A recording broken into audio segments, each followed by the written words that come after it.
지금 할거 네네. 없어요. 예, 그래서 저는 여기서 이제 오늘 정세가 그 어제 만난 뵌 분의 말씀을 듣던 정신이 하나도 없다고, 이게 어떻게 읽어야 될지, 이게 도대체 뭔지, 핵전쟁이 일어나는 건지, 러시아하고 정말 하겠다는 건지, 아니면 또 앱슈타인이 이건 또 뭔지, 이게 판단키 어렵다고 하는 그분의 말씀이 오늘 현실이에요. 그래서 이 대화로 진행하는 게, 예, 그래서 선생님부터 말씀. 제가 네.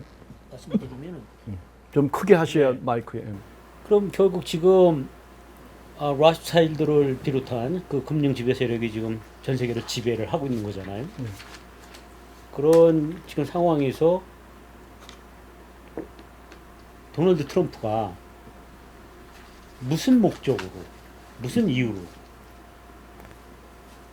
지금 어떻게 보면은 그 라스차일드라든가 금융 지배 세력에 대항하는 거잖아요. 지금 우리 김경 선생님의 그 정체 분석에 의하면 그 최종 목적은 무엇일까? 아니 진짜 진정한 평화를 위해서인가? 전 그러니까 세계 평화를 위해서인가? 저는 이제 그 목적 몇 가지 그가 발언했던 몇 가지 실예를 들면서 추정을 해볼 수 있을 것 같아요.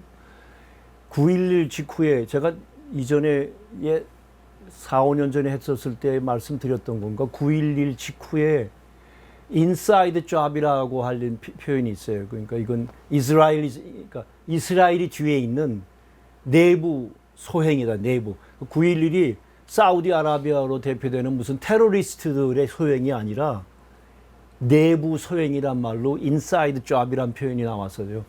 그 말을 대표적으로 했던 두 인물이 공인들 중에 하나가 댄 레더라고, 그러니까 2001년 9.11 때 당시 미국의 최고 방송 CBS 앵커로 밤 8시에 제일 많은 대중이 보는, 선생님 기억하시죠? 댄 레더. 그 댄 레더가 방송에서 이거 인사이드 잡이란 말을 발언한 직후에 40년 방송인으로 미국 최고 앵커가 목이 잘렸어요. 두 번째 인물이 트럼프예요. 이스라엘이 그러니까 그때 막 이스라엘 모사드 요원으로, 모사드 요원들이죠. 그 4명이 잡혔단 말이에요. 그 뉴저지 건너서 그 빌딩이 무너지는 걸 보고 있는 그 어떤 언덕에서 트럭 위에 그 밴 위에 올라가지고 춤을 추고 박수 치는 걸 보고 사람들이 신고를 해서 경찰이랑 FBI에 가서 자꾸 보니까 이스라엘 다 국적인데, 조사해 보니까 모사드 이쪽인 거예요. 근데 그 차에서 어마어마한 양의 폭탄들이 발견. 이거는 이제 언론에 보도되고 잠겼죠. 이건 이미 다 자료들이 있는 건데, 그것들이 퍼지는 것과 함께 어떤 것들이 퍼져서, 왜 인사이드 잡이란 말을 그냥 미친놈처럼 한 게 아니라, 빌딩 7이라고 알려진 두 번째 빌딩 있죠. 조그마한 게. 그게 비행기가 무슨 비행기로 흉내라도 내서 흉내 낸 것도 안에 이미, 그러니까 이거는 이제 과학적 용어로 숱한 과학자들이 밝힌 거고, 파괴공학. 그러니까 그 정도 규모 건물은 뭐 한 층에 불이 났다고 그래서 전체가 불나는 것, 다 장치가 있어서 거기서 불이 그 안에 이렇게 컨테인돼요. 그리고 그게 비행기가 하나 들이받았다고 100몇 층이 폭삭 주저앉는 게 아니라 사전에 다 안에 그런 큰 건물들을 폭삭 주저앉게 만드는 공법. 파괴공학이죠. 뭐라 그래요? 파괴공학이라고. 파공학? 파괴. 파괴공학. 그거를 다 장치해 놔서 그 시간대에 맞춰서 그게 폭삭 주저앉은 건데, 다른 건 비행기가 들이받았잖아요. 여기 모양을 보여줬단 말이에요. 그래서 비행기 때문에 그게 100몇 층이 주저앉는 걸로 돼 있는데, 쌍둥이 건물이 두 개가. 옆에 조그만 키 작은 빌딩 7이라고 하는 거는 비행기가 들어가지도 않았는데 저절로 부수수수수 주저앉았어요. 이거 때문에 이제 눈여겨보는 사람들이 조사를 해서 이제 다 알려지기 시작했고, 결정적으로는 저는 그때 메리너 주립대학에 교목할 때예요. 4만 6천 이런 말 하. 4만 6천 명 주립대학이 있을 때 평생 지금까지 미국 친구죠. 저랑 동갑내기고 그 친구는 아메리칸 유니버시티 워싱턴의 교목이었고 교수였던 그 친구하고 우리 자식들도 또래가 비슷해서 어렸을 때부터 같이 자라고 그 사람은 평생 반제 중남미 문제로 백인으로서 한 그 친구가 9일 아침 무너지는데 전화가 와서 그런데 야 그러니까 우리말로 하면 야 기어라 그 본래 무역 쌍둥이 빌딩에 가장 많은 고위직 직책은 거의 100% 주들인데 그날 주들은 거의 100% 직장을 안 나갔다는 거예요. 안 나갔다는. 그 얘기를 그날 나는 그 친구에 들었을 때 그때만 해도 세상을 잘 모를 때니까 어떻게 그러고는 이제 세월이 지나서 20몇 년이 지난 건데 그날 모든 주들에게 문자가 나간 것도 확인됐어요. 이메일 같죠. 다 가서 오늘 직장 가지 말라고 한 게 이런 것들을 종합한 했을 언론인인 댄 레더가 인사이드 잡이란 말하고 목이 날아간 거고 트럼프는 뉴욕에서 자기 아버지 부동산을 조그만 걸로 트럼프란 이름이 세계화될 정도로 그런 일으키면서 친구들이 중에 주들이 한두 명이 아니고 주들 큰손 작은손 다 뉴욕은 세계 뉴욕 주들이 그 도시를 장악한 도시 아니에요.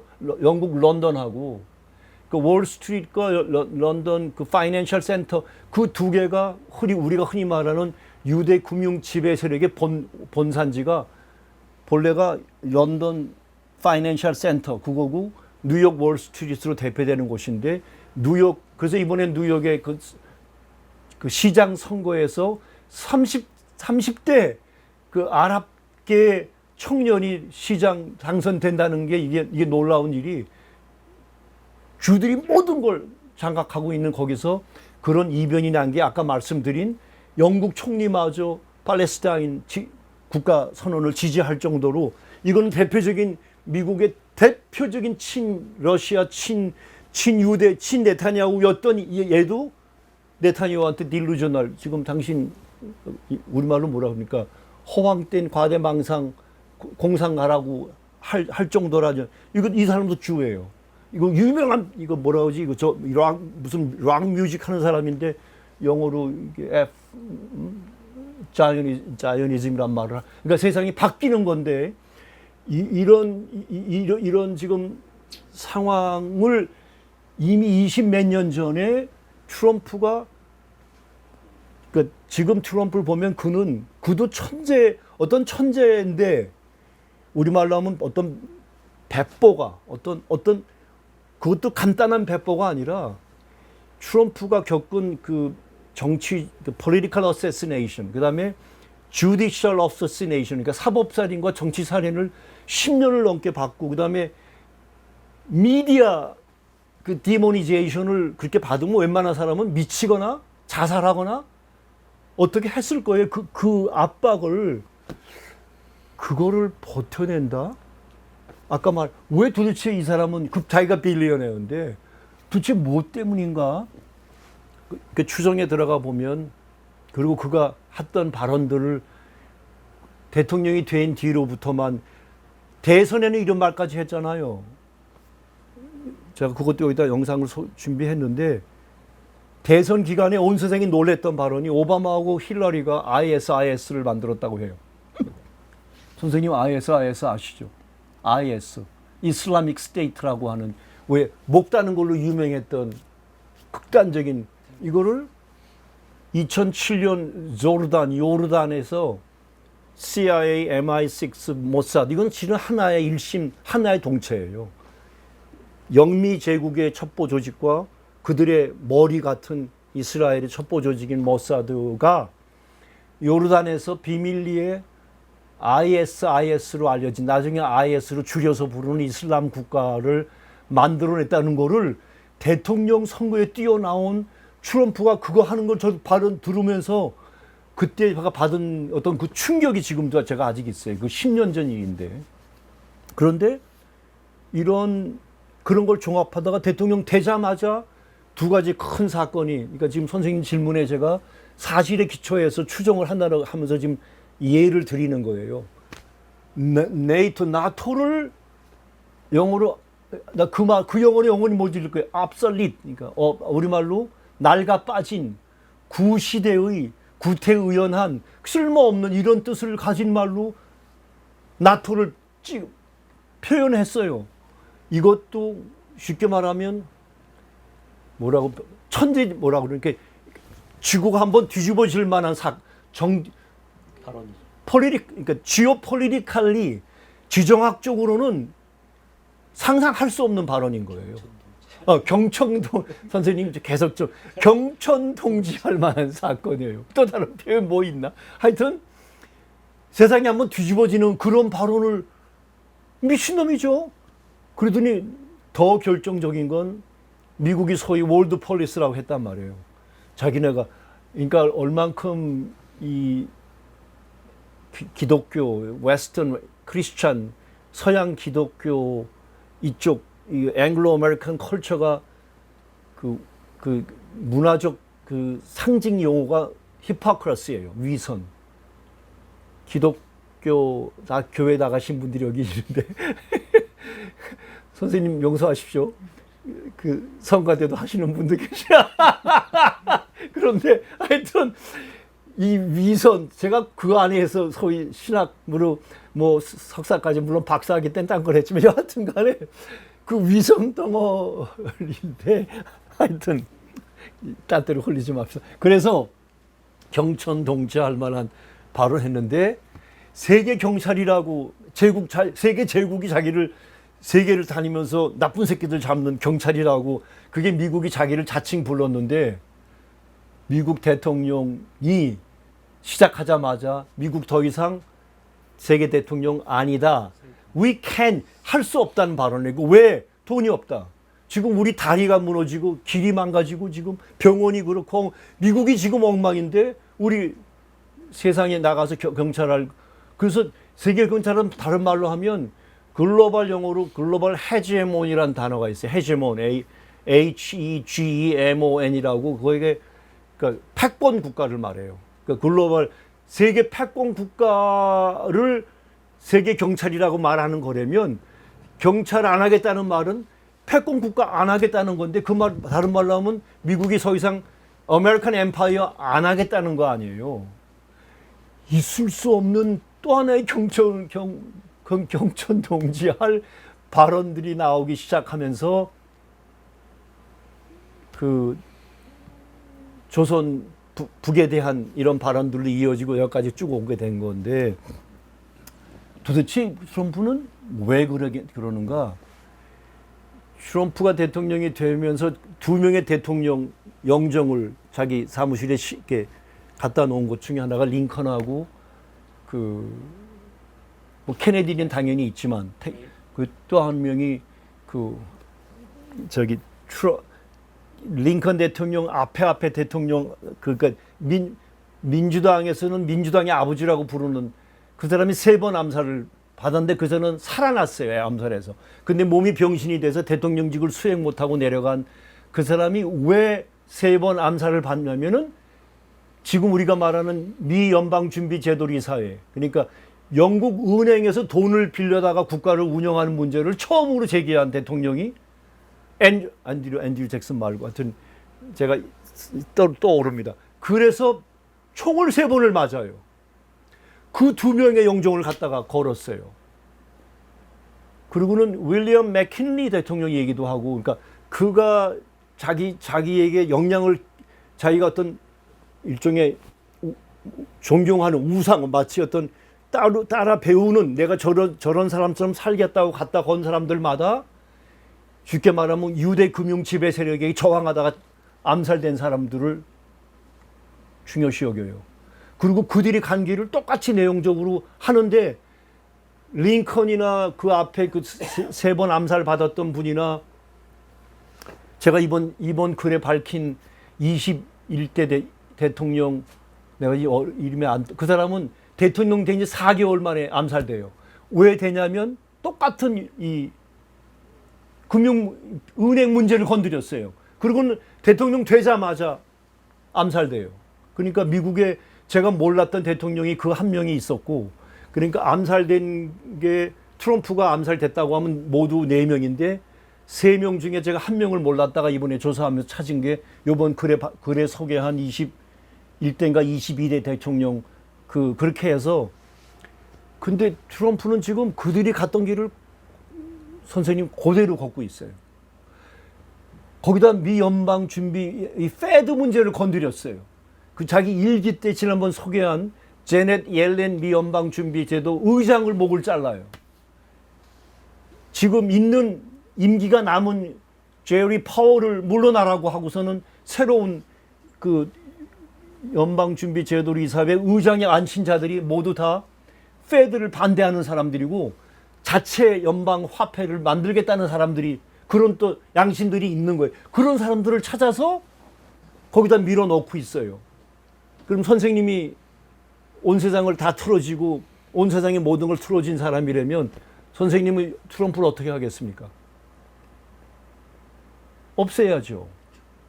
그래서 무수히 없애려 했는데 모든 걸 다 동원했는데 다 실패했어요. 작년 7월 13일 암살 시도마저 실패했어요.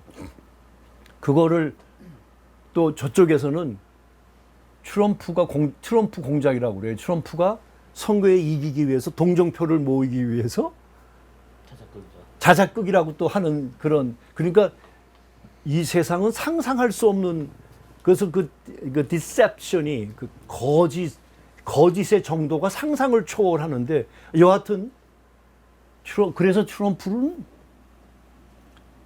트럼프도 일론 머스크가 1세기에 한번 날까 말까 한 인물이라면 그 과학자로 그가 이제까지 하고 있는 여러 가지 일들을 볼 때, 그다음에 다치 만들어서 미국의 2 트릴리언을 지금 절약하겠다고 뛰어들어갔다가 또 일로 틀어지니까 또 그 앞에 막 드러난 것만 보고선 트럼프 때리고 나갔다가 또 잘못했다고 그러고 또 치고받고 하는데, 그런가 하면 트럼프도 저는 미국 대통령 지금 47대까지 왔는데 250년 다 된 미 합중국 역사상 유일한 트라이얼이니까 첫 시도인데, 저는 지금 10년 내내 제 연구로는 이번에 제가 서울에 추천한 그 피터 퀘니히 스위스 그 교수로 몇몇 분들은 트럼프는 안으로부터 제국을 부시는 자예요. 그런데 그거를 그대로 할 수 없기 때문에 그들에게 포위당한 상태에서 매드맨 스트래테지를 한다. 그래서 지어는 딸까지 개종을 시키고 유대교로, 사위도 그런 극우 리쿠드 파티의 큰 손인 유대 이 부동산 재벌을 사위로 이렇게 해서까지 자기를 쉽게 말하면 위장하고 변장하고 하면서까지, 아니 그 재산, 그 많은 재산, 그 모든 거를 그 순간에 날아갈 수 있는데 도대체 그는 왜 그럴까? 모르죠. 모르는데 지금까지 제 연구 조사로는 특별히 작년 7월 13일 거치면서 그 뒤로, 그리고 올해 1월 20일 그 취임 연설을 할 때 여러 가지 이유 때문에 실내에서 했잖아요. 밖에서 안 하고. 그 연설 제가 생생한데, 이게 죽음을 초월하지 않고는 불가능한 어떤 거를 시도하는 사람이라는 생각이 그 2기 취임 연설 때 제가 연설을 들으면서 이렇게 경험된 게 있어요. 제가 틀릴 수 있어요. 그러니까 저는 계속 말씀드리는 게 이건 제가 보는 시각이라고. 근데 어떻게 될지 모르지만 저는 좀 아까도 푸틴과 트럼프의 전격적인 평화, 어떤 순회 정상회담이 될 수 있다는 것과 함께 분명한 건 이제까지 지금 분명해진 건 지난 2기에 들어와서 1기부터 유럽을 부셨어요. 아까 보여드린 그 폰데레이엔 통해서 유럽은 통째로 무너지고 있어요. 유럽이란 나라의 어떤 지존, 존엄, 서양 유럽 문명 국가라는 게 다 그게 아무 쓸모없는 그 무슨 종이 호랑이도 아니고 이거 그냥 통째로 무너지는 거를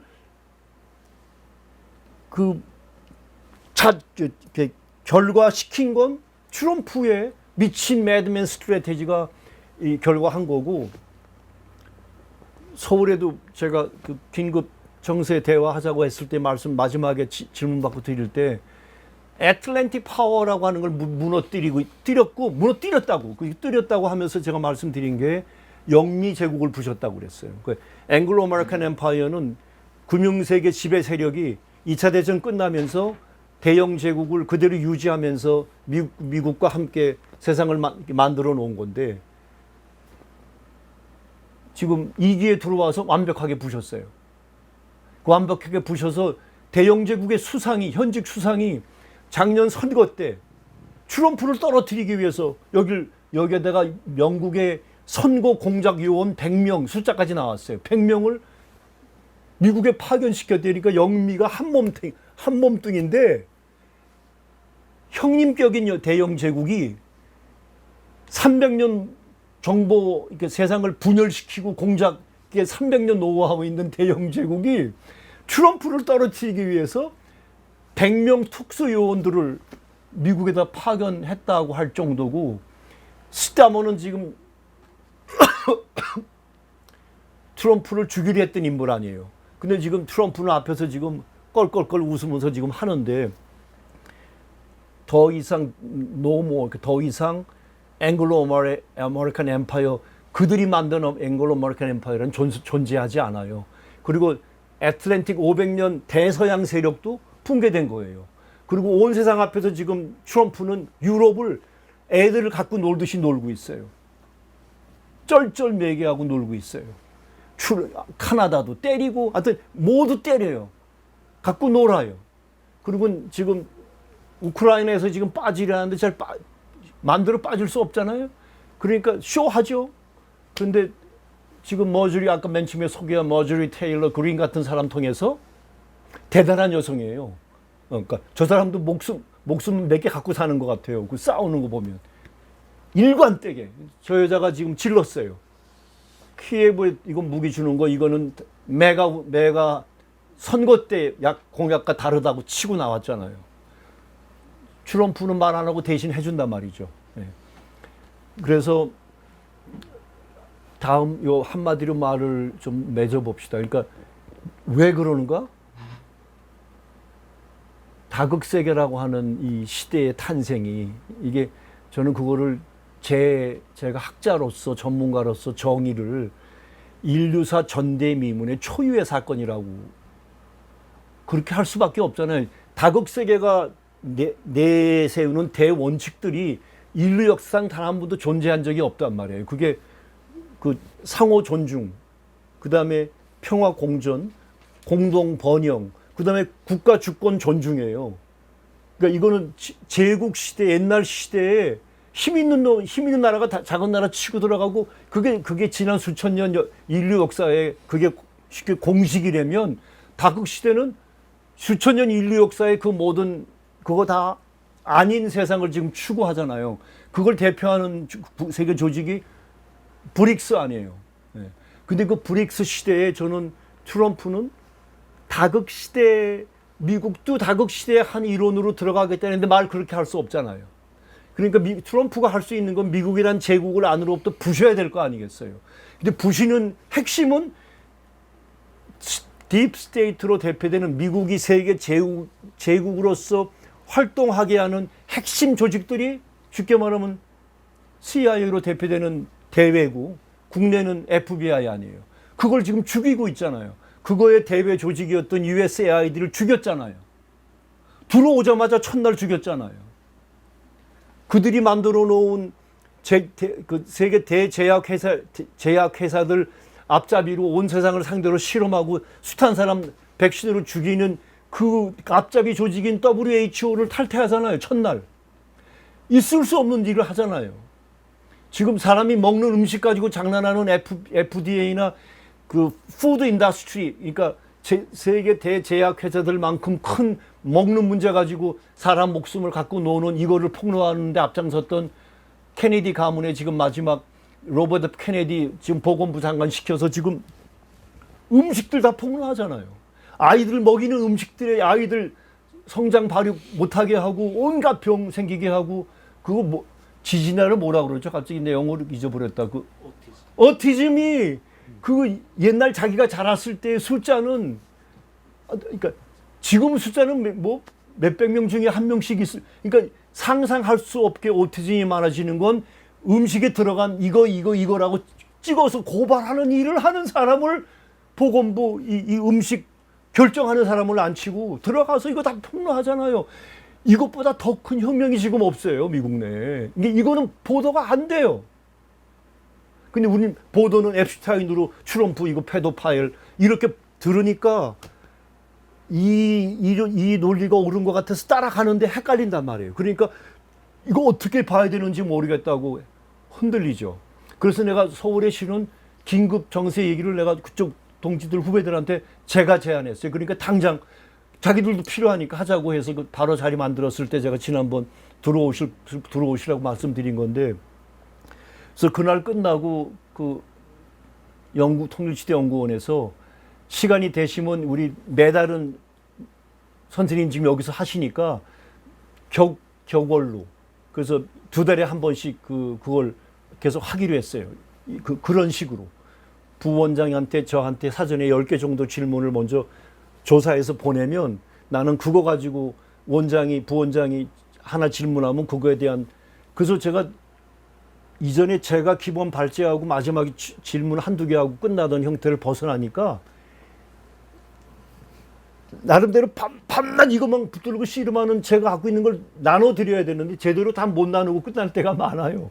근데 질의응답을 하니까 이게 이렇게 막 폭포처럼 쏟아져 나와서 그래서 내가 이번에 오늘 반은 그런 시간으로 하자고 합니다. 일단 저는 그렇게 보고 있어요. 그러니까 그의 미션이 accomplish 할지, 그러니까 미션이 성공할지 안 할지 모르지만 세상은 지금 다극 시대가 정착되어 가고 있는데 이거를 푸틴의 유명한 말 영어로 irreversible 되돌릴 수 없는 거예요. 이거는 그걸 87%라고 이거 유명 80%는 잘 아시듯 우크라이나 이때 미국과 서방이 할 수 있는지도 없는지 모든 걸 동원해서 온 세상 200여 개 나라를 다 협박하고 돈 주고 별짓해서 러시아 침략자라고 때리라고 그러고 경제봉쇄에 참가하라고 하는데 지구촌의 87%가 노한 거 아니에요. 그래서 그 생겨난 말이 글로벌 사우스예요.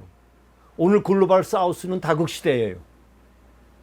그리고 제가 이번 글에 밝힌 거 그 다극 세대라고 하는 인류사 초유의 사건이 인류사에 탄생하는데 우리 민족의 북녘이 그때 뿌찐이 48세 나이에 그 정치 초년생으로 다 망한 자기 나라 조국 러시아의 미래 운명을 걸고 김정일 국방위원장 찾아가서 2000년 7월 찾아간 그 사건이 오늘 인류의 초유의 전대미문 사건인 이 다극 세계를 이거 해냈는데 저는 트럼프가 김정은 국무위원장 찾아간 것도 이런 걸 난 다 나름대로 보고 이렇게 가네. 조선이 저거네. 이런 데에 대한 어떤 아무것도 없이 김정은 위원장하고 싱가포르에서 만나고 판문점으로 쫓아갔다고 생각치 저는 않아요. 바보가 아니에요. 그가 바보가. 그러니까 저는 그 배심도 그렇지만 그 공포와 그 두려움을 이겨낼 수 있는 그것도 사람이 어떻게 이룰 수 있을까?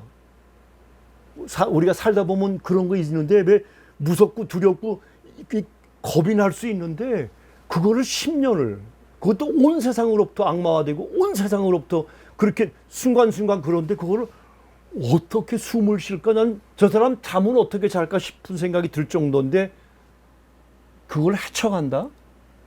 매드맨 스트레치라고 하는 러시아 국가 언론에 그거를 지어는 미친놈 전략이라고까지 정의할 정도로 이게 가능할까? 그러니까 저한테는 트럼프에게는 제 해석은 다극세계가 그의 우군인 거예요. 우군. 푸틴이 그의 우군인 거고 시진핑 주석이 그의 우군인 거고 김정은 위원장이 우군인 거예요. 근데 이걸 말할 수가 없잖아요. 밝힐 수도 없고. 그러니까 이 24시간 감시받고 있고 그 앱슈타인 이 파일에 이제까지 역사상 온 세상의 국가 내노라는 모든 사람들을 다 엮은 블랙메일 이런 리스트가 단 한 번도 없었던 사건이래요. 아까 이름들 봤잖아요. 그게 이스라엘의 힘이에요. 그게 유대 금융 자본의 무서움이에요. 그러니까 온 세상을 한 손으로 딱 틀어진 여기서 조선이 미국을 무릎 꿇린 사건부터 지금 푸틴이 다극세계 이거는 기적 중에 기적이죠.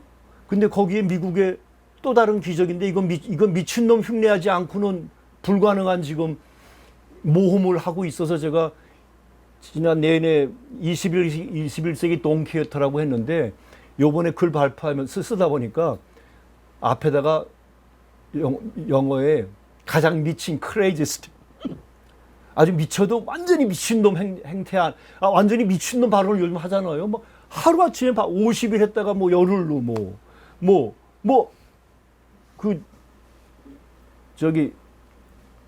알칸사 주지사로 있다가 이스라엘 대사로 보낸 그 또라이 있죠. 그 기독교 구구 종교. 그래서 이스라엘 찬양하는 그 알칸사 주지사였는데 목사 출신의 정치인인데 트럼프가 그를 이스라엘의 대사로 첫 대사로 보냈는데 이건 완전 또라이예요. 아주 그러니까 정강훈보다 더 또라이. 그런데 네타냐후가 이번에 우리말로 막 아주 그러니까 모나게 깨지고 초토화되고선 자기 마누라 끼고 앞세워서 얼굴 좀 내세우려고 백악관 찾아가서 디너 파티 했잖아요. 그 트럼프의 그런 모든 거 하나하나가 보면 무섭게 전략적인데 이거를 찍어낸 사람이 있어요. 맨 끝에 대사를 같이 오게 해서 앉혔는데 구석에 앉혔는데 이란의 미사일로 이란의 그 극초음속 미사일과 그 미사일로 이스라엘을 초토화했다는 말을 안 했는데 어떻게 했냐면 우리 미국 텔아비브에 가 있는 대사가 이란 미사일 피해서 이 방공호 저 지하 방공호로 숨어 다닌다는 말을 농담처럼 했는데 그게 이스라엘이 무방비로 속수무책으로 이란에 초토화됐다는 말을 한 거예요. 그걸 읽어낸 사람들이 이제 기사로 나오기 시작해요. 그거 보면서 순간에 그 말을 트럼프가 하는 걸 방송에서 보면서 그러니까 이게 이거 간단한 게 아닌 거예요.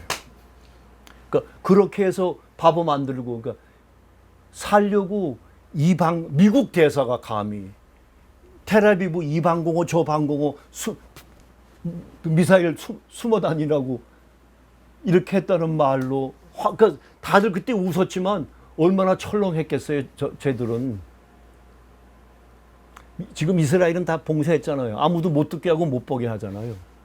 예. 국가 존속이 어렵다고까지 지금 하잖아요. 예. 국가 두뇌는 다 지금 이스라엘 떠나잖아요. 전군 교육받은 사람들은 떠난다고 하잖아요.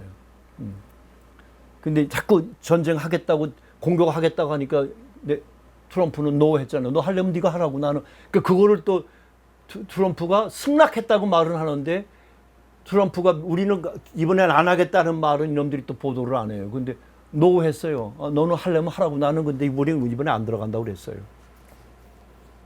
그리고 이번에 또 그 가자 지금 굶주림 대량 아사를 시키고 있는데 이것 때문에 이제 영원히 네타냐후는 인류 역사에서 히틀러보다 한 최소 100배 더 악마로 됐고 그래서 이거 지금 다 이거 유대 세계적인 인물들이 지금 이렇게 폭로를 해요. 이거 지금 댓글에서 뽑아온 거예요. 이거 이스라엘 전 총리인데 지금 인터뷰에 끌어가지고선 지금 자살하고 있다고. 니네 지금 자살하고 있는 거예요. 이스라엘 전 총리를 불러다 놓고 이거 지금 주류 방송 언론인이 당신 지금 이스라엘 당신네 지금 자살하고 있는 거라고 이게 지금 이게 무너지는 거예요. 그러니까 그래서 트럼프는 자기가 목적한 걸 이루고 있어요. 그러니까 저는 이전에도 그랬죠. 저는 트럼프는 아무도 벗어날 수 없는 저 자이오니스트 저 러비 에이펙으로 대표되는 American Israeli Political Action Committee 에이펙 어마어마한 돈으로 컨그레스를 다 산 놈들 아니에요. 그러니까 의원당 몇 명의 로비스트가 붙었는데 그게 다 이스라엘 돈 아니에요. 그러니까 이들은 이스라엘 위에서 있는 컨그레스 멤버지 미국 국회의원들이 아닌 거예요. 그걸 온 세상이 다 알게 된 거 아니에요. 근데 그거를 트럼프는 깨려고 하는 건데 결과적으로 지금 깨지고 있단 말이에요. 제가 지난번 말씀드렸지만 이번 글에서도 그랬고 이번 12일 전쟁으로 이란은 인류 사회에 우뚝 섰잖아요. 미국과 이스라엘을 맞서서 싸우고 미국도 때리고 어떻든 간에 쇼지만 때리고 이스라엘은 초토화시키고 이스라엘은 초토화됐잖아요. 결과가 그렇게 됐잖아요. 대신 트럼프 미친놈 되고 천하 죽일 놈이 됐지만 이거를 읽는 사람들이 세상에 있다는 거예요. 제 얘기는. 예. 예. 관세도 마찬가지고. 선생님 질문에 좀 참고가 될까 모르겠습니다. 아까 박수를 그냥 하여튼 참고가 되게. 네. 다른 선생님들 우리 저기 이 선생님들 좀 편하게 우리 선생님 다 아시는 그 분야의 박사이신 우리.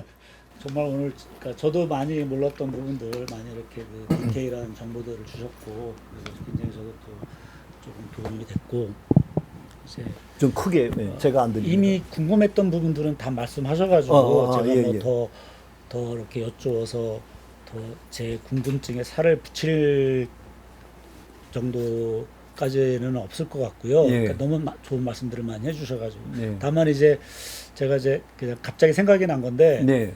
그동안 이제 그 이른바 서양 지배 세력들이 그동안 이제 금융 지배를 통해서 제국주의적 그런 행태들을 많이 보여왔는데 그게 큰 틀에서 전 세계에 그 세 군데의 나라가 아닌 나라 안에 조그만 나라가 있다라는 거. 그게 이제 하나가 런던 안에 시리 오브 런던이 있고 또 바티칸. 예, 바티칸. 로마 안에 바티칸이라는 나라가 네. 있고 조그맣게 또 네. 워싱턴 DC도 네. 사실은 미국 안에 있는 조그만 그렇죠. 나라인 그렇죠. 것과 같은데 네. 그 역할들이 각자 다 있잖아요. 그 있죠. 세계가 이 제국주의 세력들이 지배하는 어떤 전략상 그렇죠. 그 세 도시가 그런 부분들에 대해서 좀 네. 우리가 좀 기존에 좀 잘못 알고 있었던 그런 부분들을 좀 수정해 줄 수 있는 말씀들을 고맙습니다. 주시면, 네. 아주 참 귀중한 질문을 해주셨는데 우리 앞에 선생님도 아주 솔직한 도대체 그는 왜 그러는가라는 그런 좋은 질문 해주셔서 길게 말씀드렸고 바티칸 얘기부터 하면요. 선생님 바티칸이 그게 똑같은 거예요. 유대 금융 세력의 손아귀 위에 있어요. 그러니까 바티칸의 모든 조직과 돈은 다 그들 유대 금융 세력의 손아귀. 그래서 교황 사진 제가 이따 시 끝나고서라도 찾아서 보여드릴게요. 교황이 그 유대 주 찾아간 주 대표단에게 이렇게 그렇게 머리 숙여 절하는 게 있어요. 그러니까 그거 뭐 웬만한 사람은 다 아는 일이죠. 그다음에 이제 그 지금 세상에 말하는 기독교인들 죄송합니다 선생님들 이게 웨스턴 크리스찬니티는 로만 크리스찬니티예요 내용적으로. 그러니까 로마 때 4세기 때 국교가 되잖아요. 로만 엠파 로마 제국의 지금 이게 지저스 무브먼트라고 하는 예수 운동이라는 이 주들의 이 민족주의 운동이라고 하는 역사적으로. 그래서 4세기 때 그 콘스탄티노플 그래서 그게 로마의 국교 그러니까 로마 제국의 국교가 지금 우리가 말하는 기독교예요. 그러니까 기독교의 그 기독교가 영원히 옛날부터 지금 우리가 알고 있는 대강의 그런 기독교가 아니라 그 기독교는 만들어지죠. 종교가 만들어지잖아요. 그러니까 교리가 만들어지고 주장이 제기되고 뭐 이게 진짜다 저거다 이렇게 해서 이렇게 파들이 생기게 만들어지잖아요. 그 본질은 그 만들어진 본질은 제국주의 임페리얼이에요. 세계를 그래서 세상의 500년 서양 제국주의는 서양 기독교 제국주의예요. 뭐 이런 얘기는 일찍 옛날부터 한 건데 거기에 대표적인 게 바티칸이죠. 캐톨릭이죠. 뭐 대표적으로 가까이 내려가면 저 샌디에고 건너가면 멕시코부터 중남미 대륙은 전체가 다 카톨릭 아니에요. 카톨릭. 그 카톨릭 그래서 다 스페니시 하잖아요. 스페인 제국주의가 그다음에 저쪽 브라질만 포르투갈 제국주의가 들어가서 거긴 포르투갈 말을 브라질은 쓰고 중남미 다 100% 스페니시 쓰잖아요. 근데 다 그들이 카톨릭 교도에 그 100%다 그리스도 카톨릭 신자들이에요. 근데 500년 제국주의 지배에 있어요. 그래서 그 중국 여자 학자 홍콩에 제가 국제학회에 갔을 때 이름이 얼른 기억 안 나는 저랑 동갑내기인데 옛날 대학 교목 시절에 그 자기 발언 시간에 잊지 못해요. 서양이 우리한테 왔을 때 한 손에는 성경을 바이블을 들고 한 손엔 총을 들고 한 손엔 바이블을 들고 왔다고. 기독교 성경.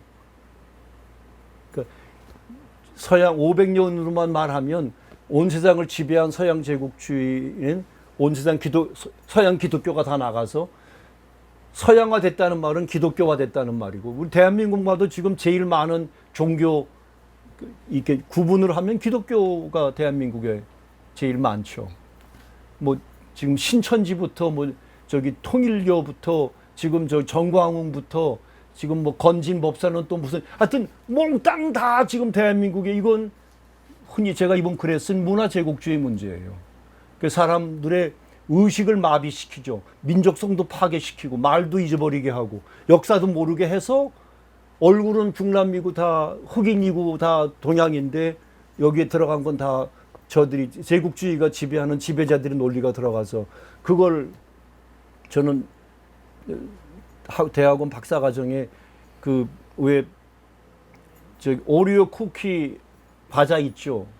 그걸로 흑인들 중에 백인처럼 그러니까 말콤 엑스가 필드 니고로하고 하우스 니고로를 구분했잖아요. 자기 같은데 본래 우리 노예로 끌려와서 플랜테이션 필드에서 땡볕에서 가죽 채찍으로 맞아가면서 노예처럼 그 흑인들은 분노와 그리고 해방하겠다는 이걸 사는데 그리고 헛강 같은 데서 굶주리고 자는데 하우스 니고로는 백인 지주 집안에서 백인을 모시니까 깨끗한 양복 입고 깨끗한 옷 입고 깨끗하게 빚고 그리고 주인 먹은 음식 먹고 배부르니까 만족해요. 그걸 하우스 니고로라고 그랬어요.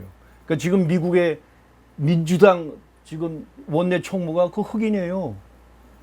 근데 100% 사고는 백인 제국주의자예요. 예를 들면 카말라 해리스가 그거죠. 예를 들면 백인.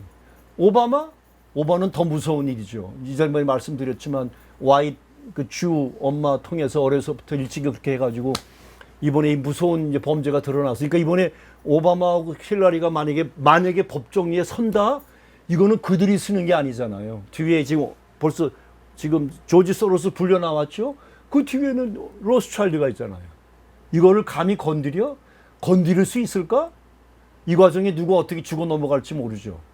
그럼 트럼프가 어떻게 죽어 넘어갈지 모르죠. 그래서 지금 말씀하신 워싱턴 DC는 선생님 말씀하신 건 US 컨그레스 아니에요. 뭐 거대한 그 컨그레스는 아까 말씀드린 AIPAC으로 대표되는 이스라엘 주 자이오니스트 머니가 그 산 거 아닙니까?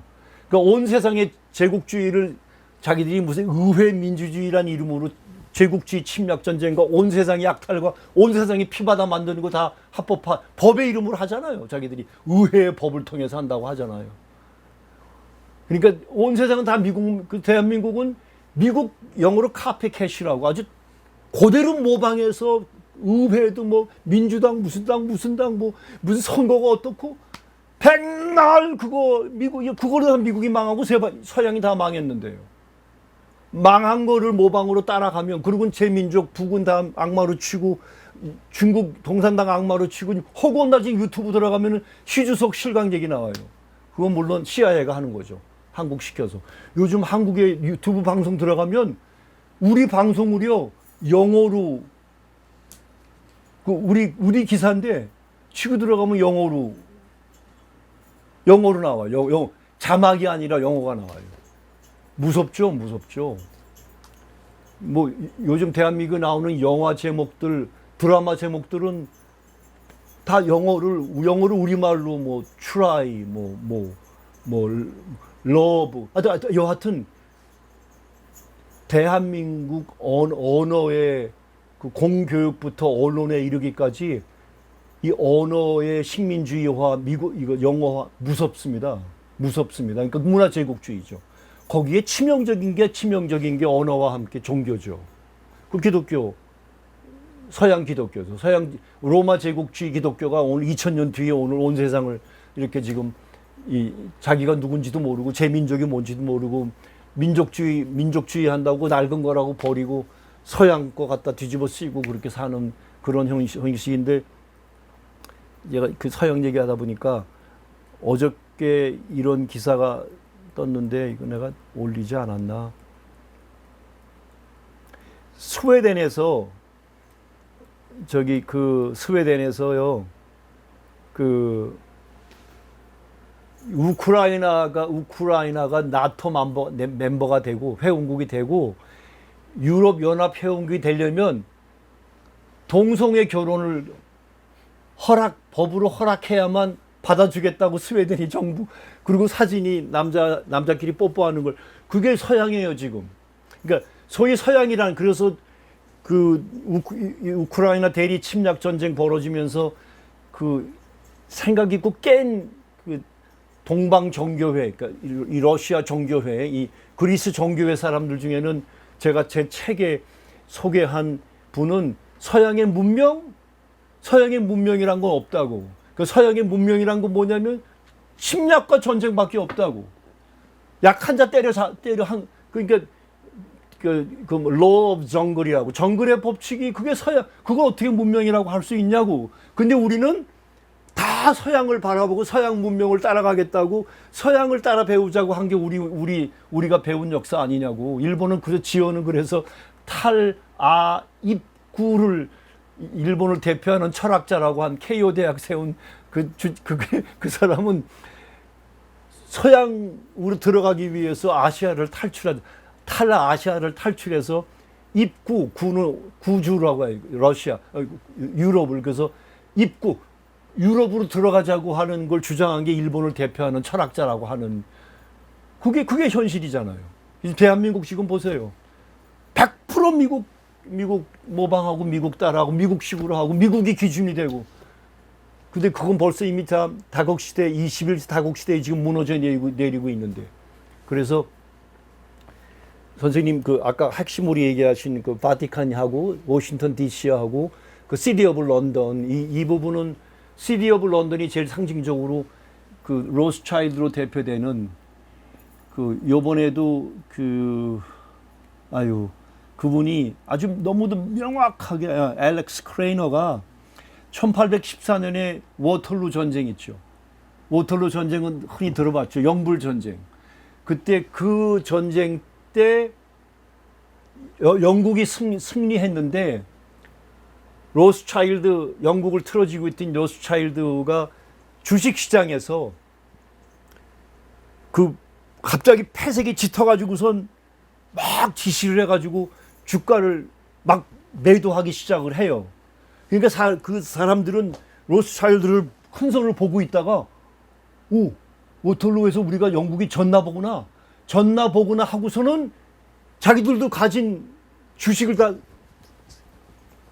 싼 값에 팔기 시작했어요. 근데 로스차일드가 쇼한 거예요. 무슨 쇼를 했냐면 워털루에선 실은 전쟁을 이겼는데 국가 전령이 영국 정부에다가 영국이 이겼다고 보낸 전령보다 로스차일드 그 조직이 유럽을 다 장악한 조직 자기 은행 조직의 전령이 먼저 소식을 전해서 그걸 전해받은 네타니엘 이제 로스차일드가 그 쇼를 하고 밤 사이에 러시아 주식시장이 폭락을 했는데 아침에 영국 국가 전령이 와서 영국 승리했다고 오기 전에 로스차일드가 그 모든 주를 다 쓰레기 값으로 삼듯이 다 자기 호주머니에 집어넣었는데 아침에 승전 소식이 들려오니까 주가가 폭등하잖아요. 그걸로 1822년에 14년에 그 뒤로 영국의 모든 화폐 발행권, 그래서 그 유명한 얘기 나오잖아요. 대영 제국은 영원히 해가 지지 않는 대영 제국인데 나는 대영 제국의 황제가 누가 되는 건 아무 상관도 없다고. 세계를 지배하는 왜냐면 나는 이 대영 제국을 지배하는 그 돈을 만들어내는 사람이라고. 누가 대통령이 되고 누가 총리가 되고 누가 황제가 되고 뭐 그건 일종의 인형들 앉혀놓는 거죠. 그 말한 게 1822년 발언이에요. 그 역사 기록이 있어요. 근데 지금 몇 년 됐어요? 200년 전 얘기 아니에요. 그러니까 시티 오브 런던은 그 로스차일드 다이내스티로 대표되는 세계 유대 금융 지배 세력의 총본산지이고 월스트리트는 그 이후에 그래서 뉴욕이 주들의 스테이트가 되고 그래서 뉴욕이 미국을 세계를 제패하는 그런 그래서 엠파이어 스테이트 빌딩도 빌딩 이름도 엠파이어 스테이트 빌딩으로 하잖아요. 제가 그 건물 72층에 세계 그 문화 오픈 사무총장 때 반년 들어가서 있던 적이 있었어요. 여하튼 엠파이어 스테이트 이름도 엠파이어 스테이트 빌딩이에요.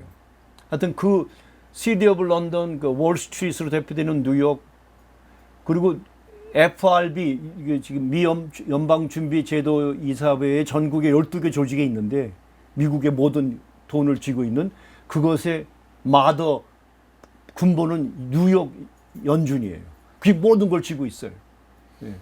세계의 모든 금이 다 거기 그 지하에 가 있다고 그러는데 그 지하에 있어야 될 독일 금이 거기 본래 가 있어야 되는데 자기네께 뉴욕에 대홍수가 나가지고선 그 뉴욕 맨하탄이 물에 잠겼을 때 그 지하가 물이 들어가서 금고에 금이 하나도 없다는 게 폭로돼 가지고선 그때 누구죠? 여자 총리 갑자기 지금 은퇴한 여자 메르켈이 우리 금 내놓으라고.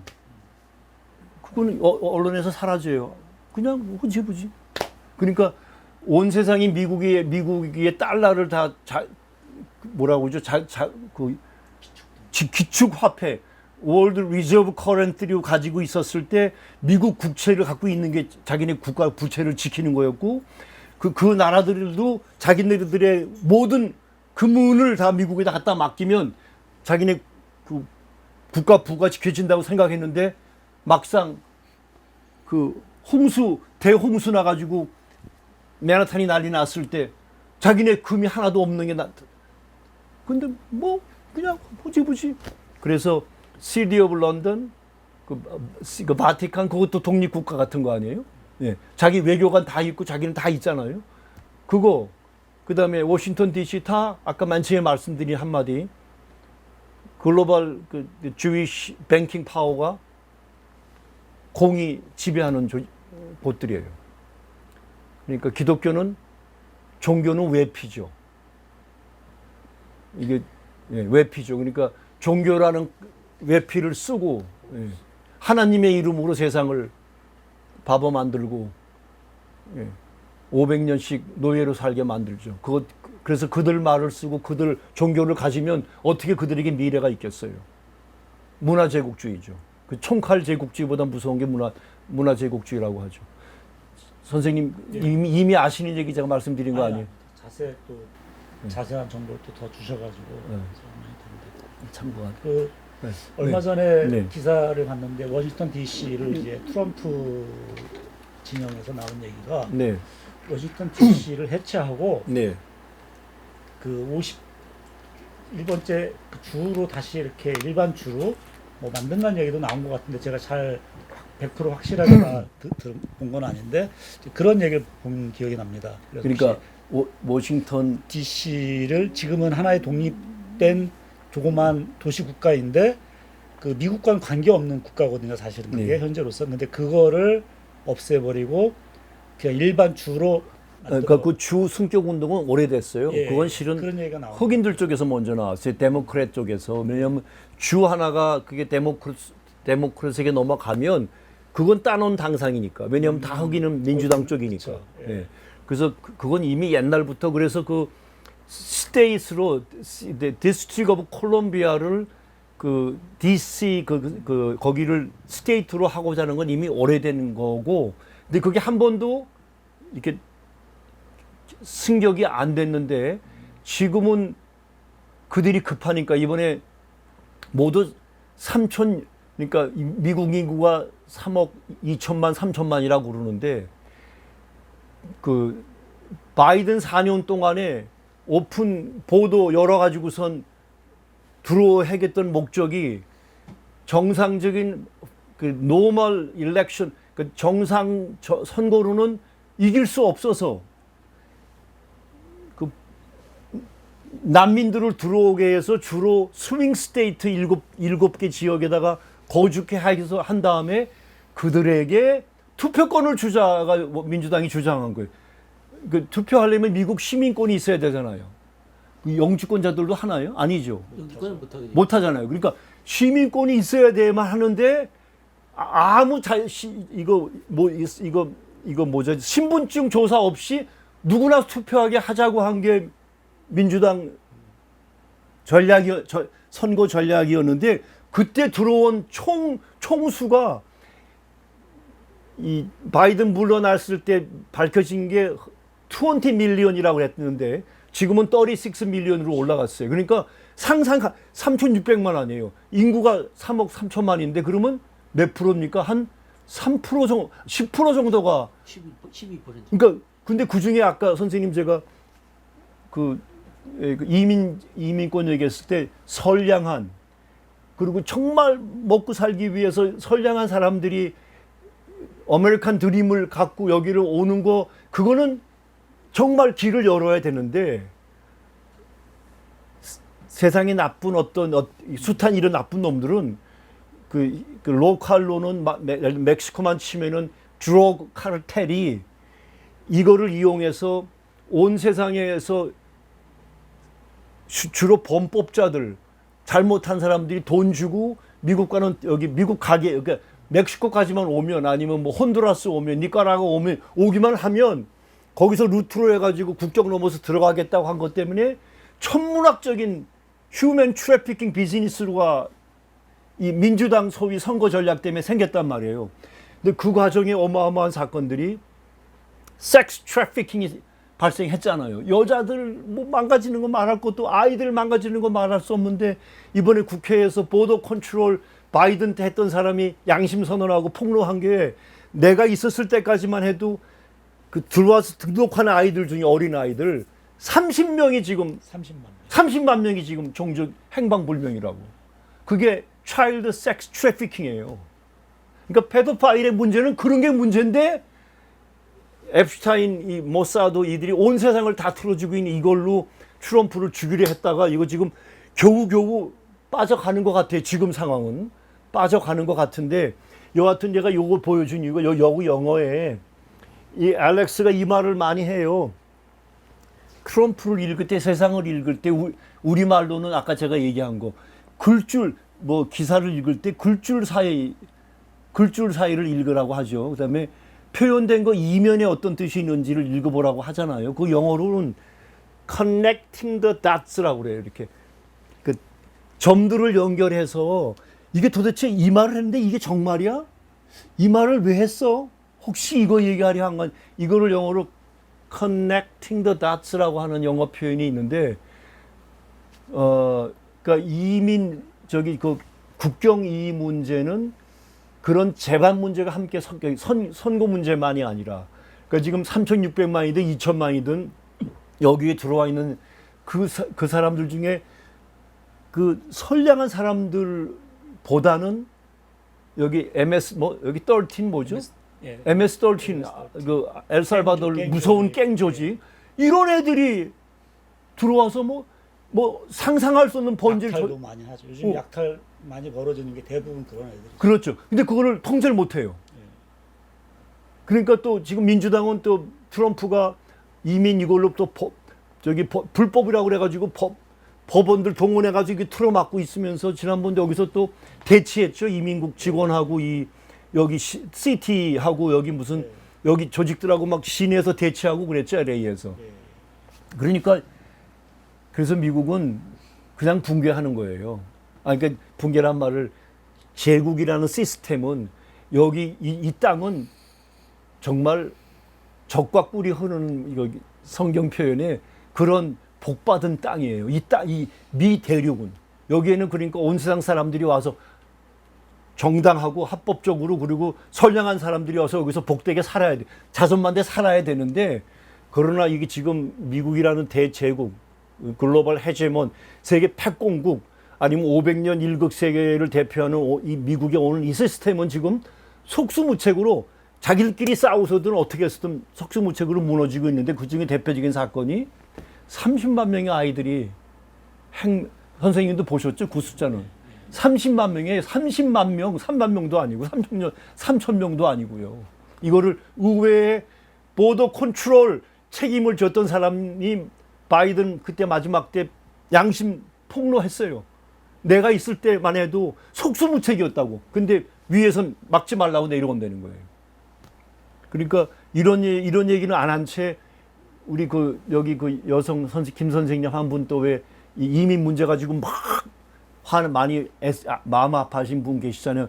그분은 그 선량한 사람들이 쫓겨나고 아이들이 부모하고 헤어지는 게 너무 가슴 아파서 트럼프 막 이놈 용서 못하겠다고 하는데 이 부분들은 그분은 제가 알기는 모르시고 계시는 것 같아요.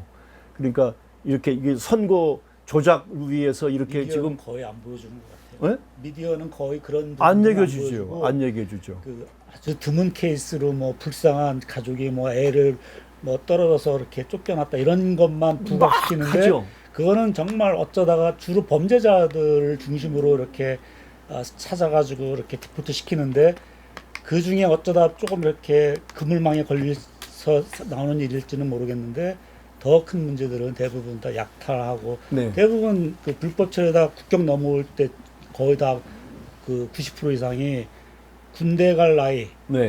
군대가 그 군사 용병으로 쓸 수 있는 그런 나이들의 장정들, 남자 장정들만 거의 주로 들어왔잖아요. 네, 네. 그런 애들이 지금 뭐 이 사회 곳곳에 숨어가지고 네. 엄청난 지금 뭐 약탈, 강간도 말도 못 한다고 하고. 약탈 뭐 그리고 강간, 마약, 펜타닐 같은 거 엄청 들어와가지고 예, 지금 예. 펜타닐로만 벌써 미국이 매년 통계로 잡힌 것만 그 마약 때문에 3만 명, 4만 명이 몇만 명이 죽어간답니다. 계속 죽어가죠. 그런 그거 가지고 부분들은 또 중국만 욕하잖아요. 그런 식으로 이제 언론을 통해서 예. 제대로 된 걸 보여주지 않고 네. 이제 그 이민이라는 그 이민자라는 어떤 동정심만 부각시키면서 이제 트럼프를 악마화시키는 또 그런 전략인데 맞습니다. 굉장히 잘못된 것들이죠. 네. 그 히스테리카라는 우리 말로 감정을 동정심 유발해가지고선 트럼프 악마에서 넘어가려는데 여하튼 지금 예를 들면 세상의 양심들은 이거 지금 이분은 노르웨이 대학의 아주 유명한 그 국제정치학 교수인데 영어를 참 잘해서 이분이 팟캐스트를 해가지고 지금 500,000까지 자기 청취자가 생긴 분이에요. 글렌 디젠이라고. 그 북유럽 쪽에서는 대표적인 양심인데 이분이 이제 이 알렉스 크레이너를 또 이번에 이제 초청해서 이런 대담 중에 이런 얘기들을 지금 유럽 사람들이 해요. 유럽이 경제가 지금 이거 제가 주장하는 것만이 아니라 이코노믹 컬랩스가 유럽에서 지금 진행되는데 우크라이나 문제 가지고 그러니까 아까 제가 맨 앞에 보여드린 그 뱅킹 파워의 그 부하들 앞잡이들 그 총리 대통령이란 그들은 자기 국가의 자기 민중 인민 국민들을 섬기는 게 아니라 그걸 섬기는 그들이고 그래서 지금 여기 이 사람은 엔드 오브 유럽이라고 그래요. 자기가 유럽 사람이에요. 근데 저도 이런 부분에 평생 이런 문제로 씨름을 하고 언론을 15년 하고 그러면서 보면은 끝이 이렇게 보여요. 속수무책으로 무너져요.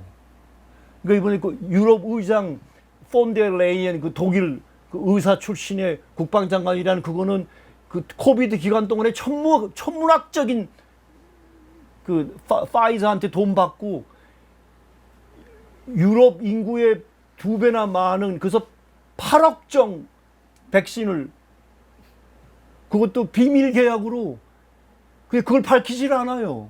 그러니까 천문학적인 돈을 제약회사에 팔고 그 커미션 받았을 텐데 그래서 그거를 지금 법정에 가게 돼 있는데 다 막죠 물론 그거를 거기다 앉혀놓은 그러니까 그가 근데 트럼프는 알죠 그 여자가 그런 그거 눌러서 아주 유럽을 폭삭망하게 갖다 바치게 하는 그게 그러니까 이재명 정부에게는 억울한데 좋은 입지에서 국민주권 정부를 시작하기가 대단히 어렵지만 온 세상에 놓고 보면 지금 이 지구 그러니까 코페르니쿠스적인 지구가 축이 바뀌는 지금 시대란 말이에요. 그러니까 일극이 다극으로 가는 시대에서 벌어지는 일이기 때문에 대한민국 같은 경우는 그냥 옆에 있다가 한 대 얻어맞아 터진 것뿐에 불과해요. 유럽 전체가 지금 날아가는데요.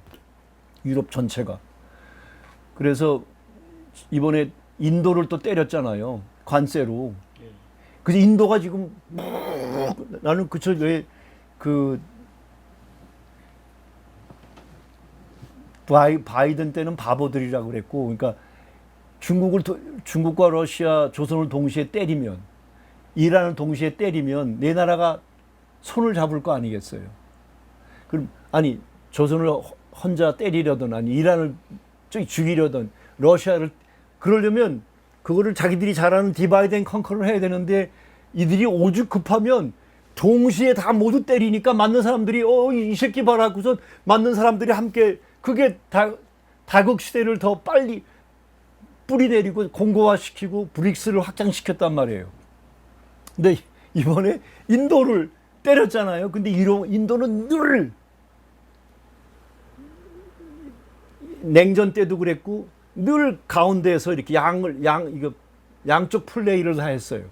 무기는 러시아 걸 쓰는데 예를 들면 경제는 미국 한다든지 이런 그리고 중국하고는 늘 또 이렇게 대립각을 세우고 있잖아요. 그러니까 일극 세대 무너지는 쪽에서 볼 때는 지금 적의 약한 고리가 어딘가 할 때 인도를 잡아서 중국하고 깨고 러시아하고 떨어뜨려 놓는 게 전략이에요. 그들 생각에는 바보 같은 짓이지만 그래서 인도의 자존심을 이번에 심하게 건드렸어요. 트럼프는 저는 이거를 전략으로 보는 거예요. 그래서 인도도 그쪽으로 확실하게 밀어주는 역할을 했어요. 그러니까 제가 이렇게 해석을 하면 일반 사람들은 미친놈으로 보는 해석인 거예요. 저는 이런 식의 해석을 10년 내리 하고 있는 건데 이들이 같이 하고 있는 거예요. 그러니까 인도 한 거 보고 트럼프가 확실하게 인도를 그쪽으로 밀어줬구나. 그러니까 인도는 지금 다시 미국 이쪽을 이렇게 해도 거기서 밀어주니까 이제는 중국하고 러시아하고 확실하게 손잡고 이 다극 시대에 브릭스의 앞장서게 만들어지는 일을 했다고까지 세상이 그렇게 지금 변해간단 말이에요. 그래서 이런 얘기가 지금 나와요. 이게 서양 사람들 얘기예요. 이란이 제가 그 서울에 얘기할 때 마지막에 질문 때 그 12일 전쟁에 질문 나왔을 때 제가 아프가니스탄 그 2021년인가요? 벌써? 1년이죠. 그 카불 국제공항에서 도망갈 때 미국이 2021년 맞죠? 내가 지금 확실치 않은 21년. 바이든 들어오자마자. 그래서 2021년 8.15에 도망갔잖아요. 그래서 그때 제가 3편의 글을 발표했을 때 그때도 그런 표현을 쓴 건데 이번에는 그때 뭐랬냐면 대영 제국이 아프가니스탄에서 20세기 초에 들어갔다가 아주 피박살이 나가가지고 그 아프가니스탄에게 영어 세계에서는 붙여진 이름이 제국의 무덤이란 별명이 붙여졌어요. 그러니까 아프스탄인데 거기가 아무것도 없는 것 같고 다 무슨 뭐 샌들 신고 다니고 뭐 그렇지만 그 샌들 신고 다니면서 미국과 나토를 쫓아낸 위대한 사람인데 거기 갔다가 20세기 초에 영국이 거기 가서 무덤이 됐다면 제가 21세기 초에는 미국과 나토가 아프가니스탄에게 제국이 무덤이 됐다고 했는데 이번에 제가 이 이란 보면서 아 이스라엘과 이 미국의 이제 이 제국의 이란이 무덤이 되겠구나라는 말로 서울에다가 이제 해서 그 발언을 들은 분이 또 받아서 말을 이었던 적이 있는데 이분들도 같은 얘기를 하고 있는 거예요. 그러니까 이란이 아메리칸 엠파이어의 그레이브야드가 무덤이 되고 있다. 그러니까 이거 세상을 깊이 들여다보고 있는 세상의 이 양심들에게는 이게 보여요. 그럼 무슨 12일 전쟁에서 누가 치고받고 누가 이긴 정도가 지금 아니에요. 그러니까 이스라엘이 초토화가 됐다는 건 미국과 서방이 초토화가 된 거예요. 그들이 어떤 무기를 갖다 줬어도 막지를 못했어요. 그것도 이란이 어떻든 홀로 싸운 거예요. 그러니까 조선이 그걸 먼저 보였죠. 그때는 러시아도 중국도 미국 쪽에 있었을 때 홀로 버텨서 세상을 뒤집은 거 아니에요. 근데 그때는 이렇게 세상이 얘기를 못하고 안 했죠. 우리나 하죠. 우리나 했죠. 근데 그거를 온 세상이 지금 알게 하는 사람이 조선이 어떤 나라고 어떤 위치에 있는 나라인지를 끝없이 말하고 있는 사람은 푸틴이에요. 끝없이 국가의 최고 위치의 사람들 끝없이 보내잖아요. 이번에 라브로프도 가는데 온산까지 갔잖아요. 무려 3일, 그 바쁜 러시아 외무장관이 3일을 원산에서 만나고, 예? 그러니까 세상은 이상한데 이게 도대체 왜 어떻게 이럴 수 있나 한데 이유가 있는 거지. 그걸 푸틴은 말하는 거예요. 오늘의 러시아가, 저는 그렇게 해석해요. 저는 푸틴이 그런 의리가 있는, 도리를 아는, 양심은 물론이고 전략적인 사람인데다가 자기 약속, 그리고 러시아가 다 망해서 나라 자체가 없어질 뻔한 상황이 있었을 때 그때 2000년 7월에 김정일 국방위원장과의 그 만남, 그때 둘이 약속한 다국세계 창설, 이런 거에 대한 세상이 아직 말하지 않는 거를 트럼프는 가서 조로 동맹, 이거는 본래 말이 안 되는 거예요. 동맹은 크기가 같고 힘이 같은 나라들끼리 동맹을 하지, 조그만 코딱지만한 나라하고 세계에서 가장 큰 영토 대국과 가장 자원 부국인 그런 나라하고 그게 동맹이 아닌데 두 국가가 동등한 동맹국 아니에요. 그 사람들은 상식적으로 물어야 할 거니 도대체 이게 어떻게 된 거냐고. 그거 지난번 제가 그래서 그 얘기를 한 거예요. 그 제한된 글이지만, 그래서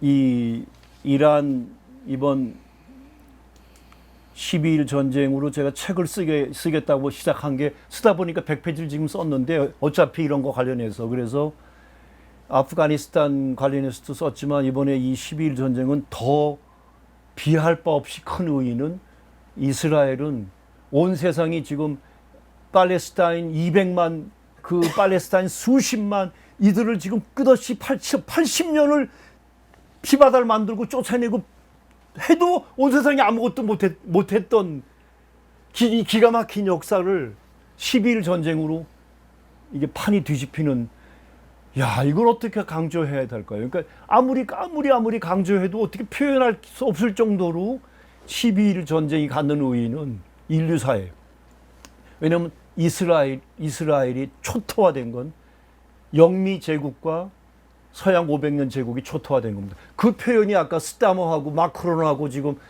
카나다 총리가 나와서 팔레스타인 지금 국가 스테이트, 팔레스타인 스테이트 그거 인정한다고까지 나오게 된 거예요. 이 의의를 주류 언론은 말하지 않지만 우리는 해야죠. 그래서 선생님 그 말씀을 또 해주셨는데, 그럼 이제 시간이 많이 갔는데 마지막 한두 개 더 하고 선생님이 또 우리 대표님이, 네 선생님, 네. 서양 고대가 망한 게 그 훈족의 아틸라 장군이 이제 게르만 민족을 대이동을 시켰고, 그 게르만 민족이 그 선사 시대예요. 그 당시 게르만은 그 게르만들을 그 오도아케르가 앞세워서 마지막 서로마 그 콘스탄티누스 대제가 막판에 이제 조라스터교에서 로만 캐토릭으로 이제 바뀐 게 얼마 안 된 상태에서 이제 무너져 버리거든요.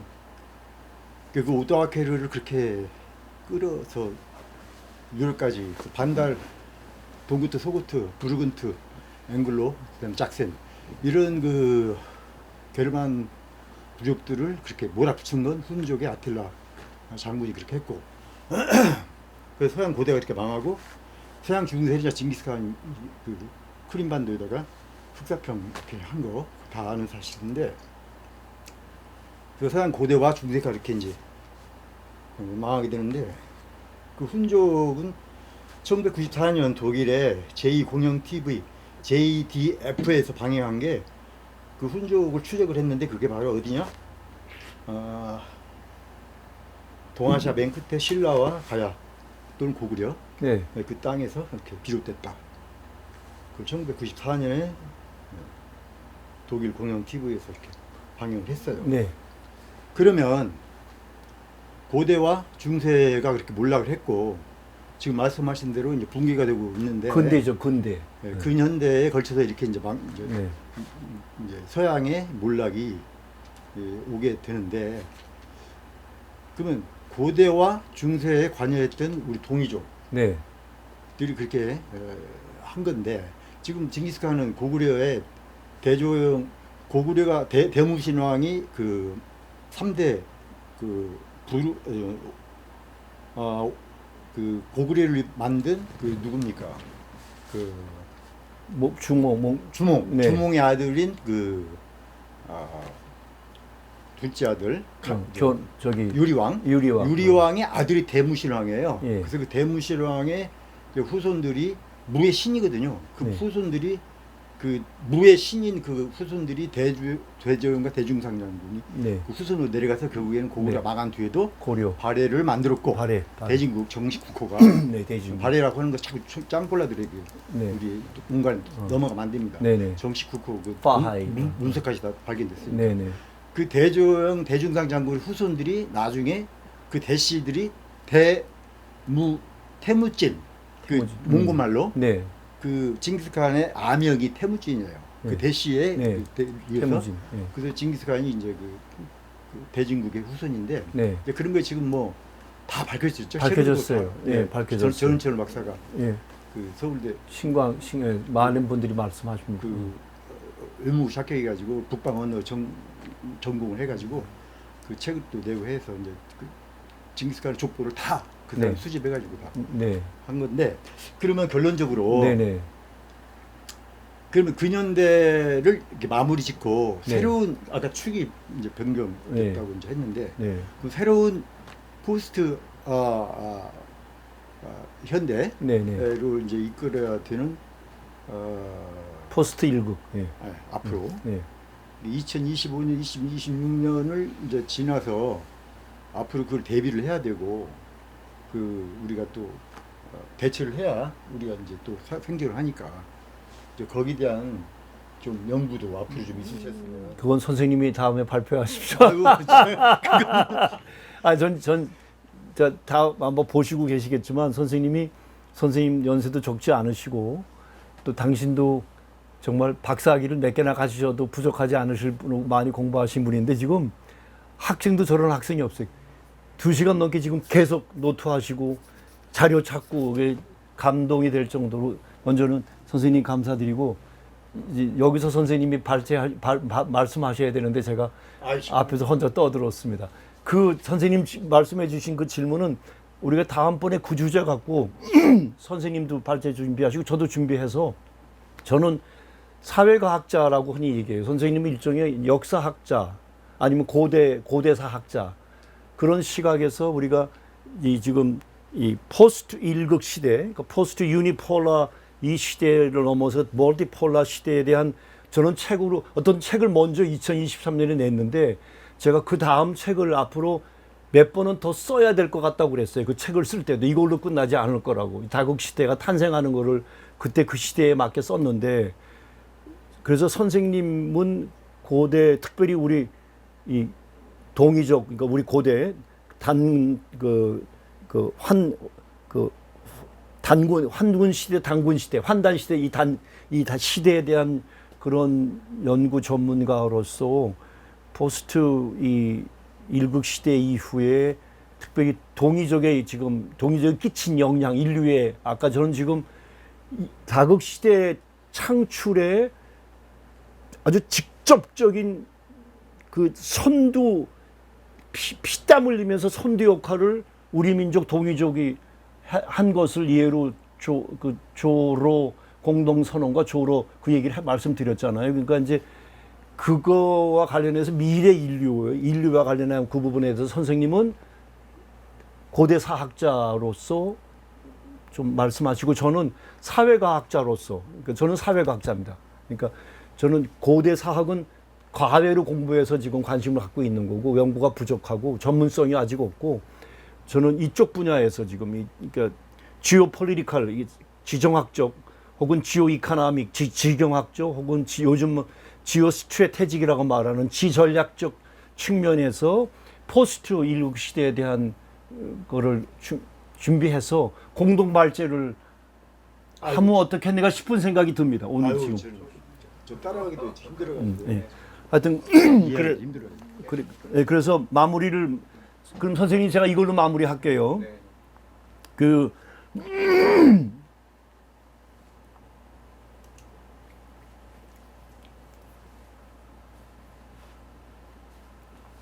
제가 지난번 말씀드렸던 거 이번에 요 사진을 그때 못 보여드려서 이 제프리 삭스 교수라고 이분도 주예요.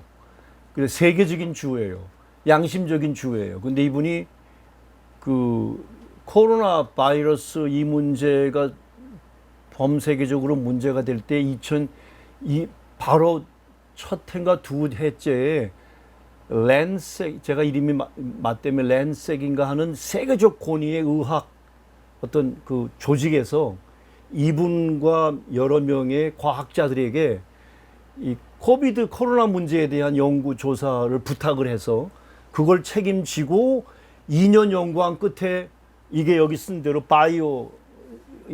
바이오텍, 바이오 워페어, 생물학 전쟁, 무기라고 하는 걸 폭로를 하면서부터 세계적 권위의 유엔과 온 세상의 세계적 권위의 경제학자가 하루아침에 빨갱이가 되고 주류 언론으로부터 차단되고 그래서 지금 반제자주 팟캐스트에서나 이 사람을 불러요.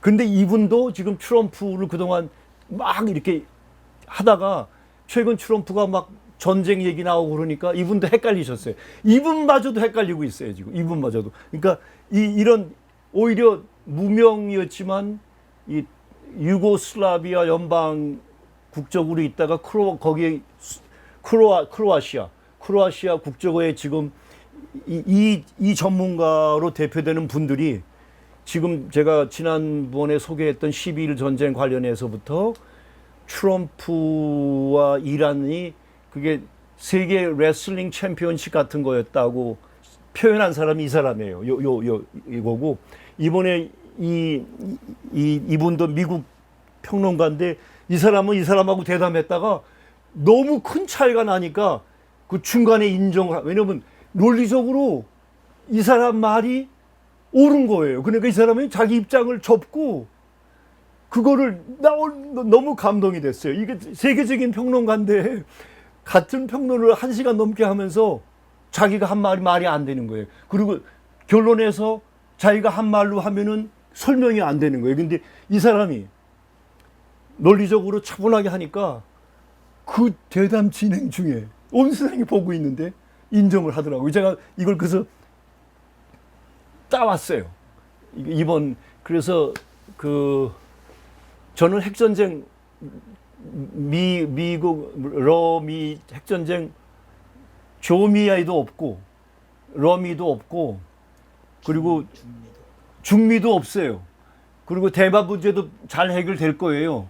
그래서 서울에서는 제일 궁금한 게 조미 관계니까 마지막에 그 질문을 받았을 때 전쟁 없다는 얘기 먼저 말씀드렸고 그러면 언제 조미 그래서 저는 트럼프가 자기 준비가 됐다고 판단되면 제 판단으로는 가장 먼저 쫓아가려고 하는 데가 평양이다. 근데 가려면 절대 선결 과제가 이번에 제가 글에 발표한 주한미군 철군 문제를 선결해야 하는데, 그러려면 제가 그래서 이 대통령 살아온 거 보면 그분도 제가 글에 정말 어느 한 위대한 인간 승리의 어떤 모범 같은 사례예요. 그 이재명 대통령이라는 한 인물이 살아온 걸 보면. 그리고 트럼프가 10년 맞아 죽는, 정치적으로 언론으로 사법살인 당했다면 이재명 그 사람은 공인에 들어섰던 22년 전부터 끝없이 사법살인, 정치살인을 당하잖아요. 그래서 경기도지사 때 처음으로 우리나라 대통령 도지사 중에 평화부시장이라는 걸 만들어낸 것 때문에 또 두들겨 맞아서 이화영 부지사는 지금 감옥 가 있어요. 그러니까, 그리고 어려서 국민학교도 못 다녀서 자학으로 공부한 사람이 그 온 세상에 언론인들 앉혀놓고 원가 하나 없이 지난번 한 달 기념으로 기자회견 했잖아요. 그건 그냥 무슨 이런 게 아니라 그 힘이 있어요. 이게 있어요. 그리고 세상을 보는 눈도 있다고 저는 보고요. 조미 관계, 러시아 이런 거 등등 다 알고 있다고 생각이 돼요.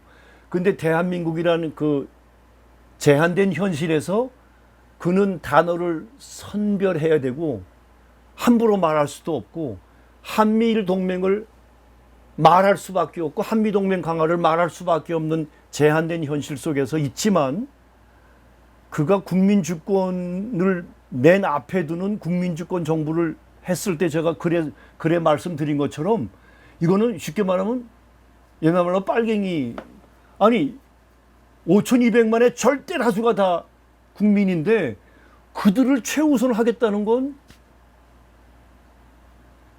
이거 옛날 말로 하면, 북녘 말로 하면 인민 중심주의예요. 인민 대중을 중심에 두는 거가 똑같은 얘기예요, 이게. 트럼프가 마가도 똑같은 거고요. 그렇게 해석하면 푸틴이 말하는 것도 똑같이 그거예요. 국민주권, 국가주권을 내세우는 거. 근데 이재명 대통령이 그거를 자기의 정부로 내세웠다?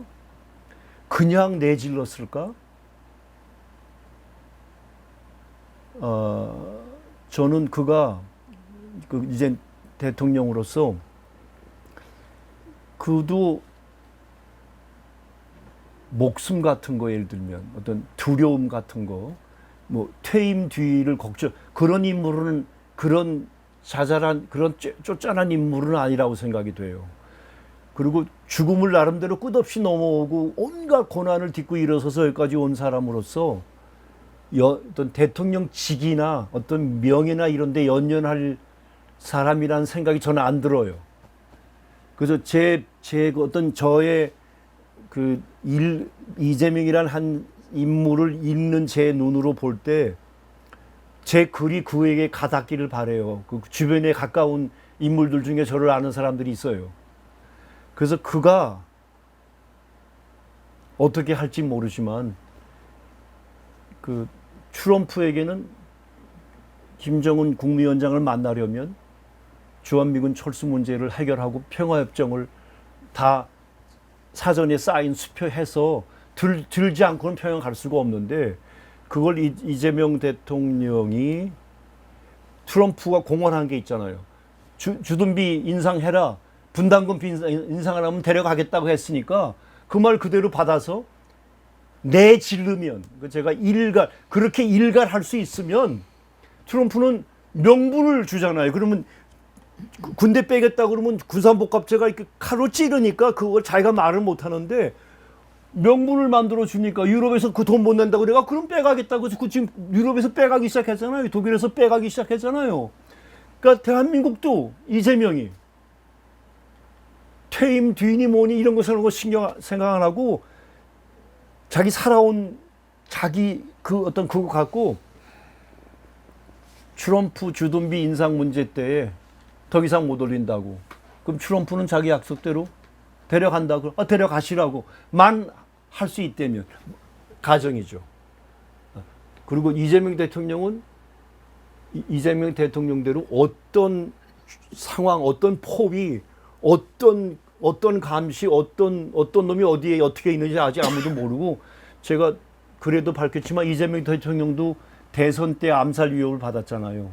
실제로 러시아 최신 적용용이 총이 2자루가 들어갔다고 했잖아요. 그리고 국정원과 국정원 오비들이 움직였다고 했잖아요. 그걸 박선호 의원이 폭로했잖아요. 임기 동안도 이재명 대통령도 만약에 어떤 움직임이 있으면 몰라요. 그도 몰라요. 그가 어떤 근본을 흔들려 한다면 80년 외세 지배, 미국 어떤 워싱턴 지배 분단 국가에서 그 금기를 넘으려 하면 모르죠. 그도 모르죠. 그러나 그도 그걸 초월할 수 저는 있다고 그 사람이 정치에 뛰어들 때부터 제가 우연히 그 사람 연설을 들어보고 그때부터 눈여겨봤어요. 그 사람을 연구했어요.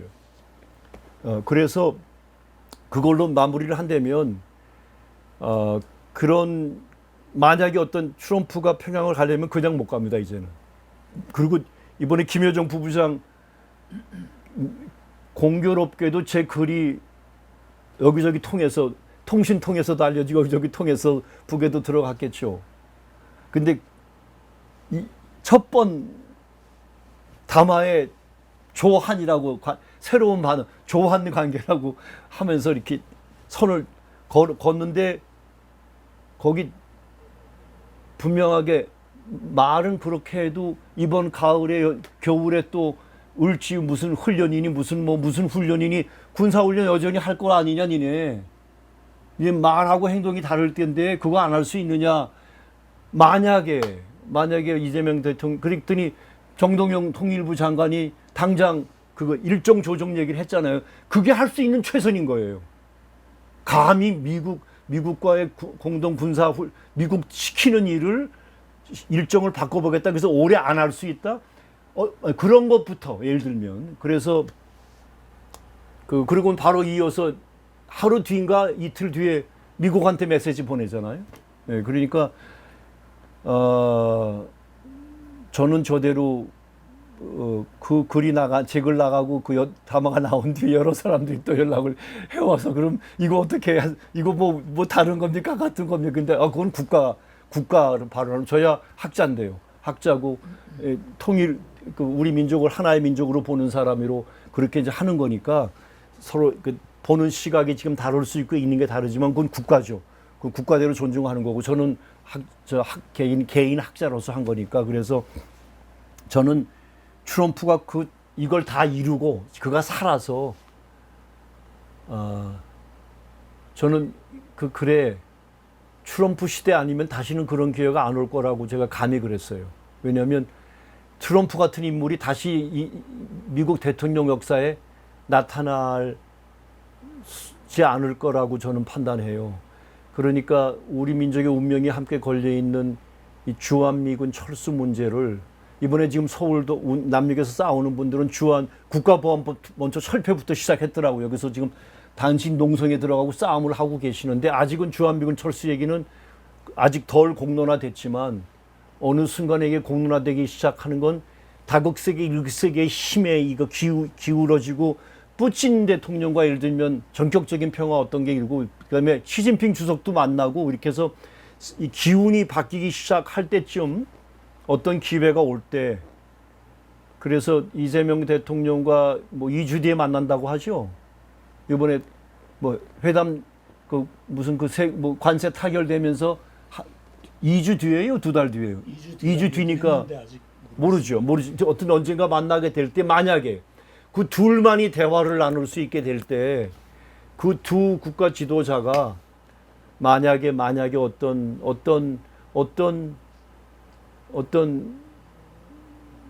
만남이 있을 수 있다면 그래서 이 부분에 대한 어떤 만남이 있을 수 있다면